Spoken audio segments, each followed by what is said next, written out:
Ayan, yan. Dito, di sa gilid lang kayo. Ito. Yan lang sa gilid.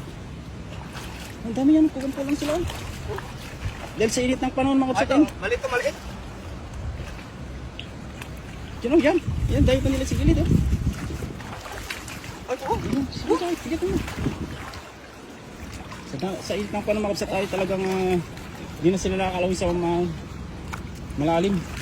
Dito na sila naabutan. Ang aamo pa. Yan po. Oh. Ano pa? Yan. Pawal nating maliit mamaya, kunin mo na lang. Malaki na lang kunin mo. Yan. Oh. Lalaki yun. Dami pa niyan. Dito pa sa kayo. Dami niyan. Yan o. Yan, sa gilid. Oh. Dami. Yan. Tumoto, hindi na makalangoy. Yung malaki yung isa lakay. Sa likod mo. Yan. Tumakas lang. Yan po. Dami naman nilang ilakay. Anong nangyari kaya? Oh. Ano kaya nangyari dito, no?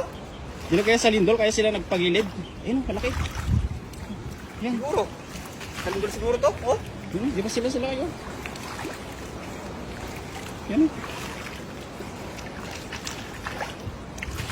Nung nakaraan naman, gumilid lahat ng mga isda doon sa dam. Ano? Oo. Pumapagilid na lang sila. Parang may kakaiba pag ganyan mga isda eh. Eh dito pala kayo. Dito pala dito. Ayun, dahil pa sa gilid. Oh. Ano nangyari sa mga isda? Ano nangyari dito? May naggamot ba sa kanila? Ano? Pero buhay pa naman sila, no? Oo. Oh.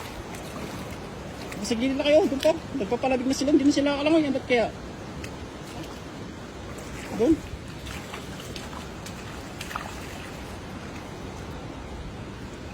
Diyan pa oh. Ito, pumapagilid na lang, oh. Ayun, malit na ata. Yan, tuloy mo yan. Malit na tayo. Pesa. Ay, wala na oh. Okay, biglang ano sila dito. Mga ito, no? Ayun. Pulot-pulot lang. Hindi kaya sa lindol yan? Oh, sa lindol siguro to. Kaya sila pumagilid? Oh. So, tara. Hindi na tayo mag-agis. Pwede ah. Mag-ihaw na lang tayo. Dami ah. Tara.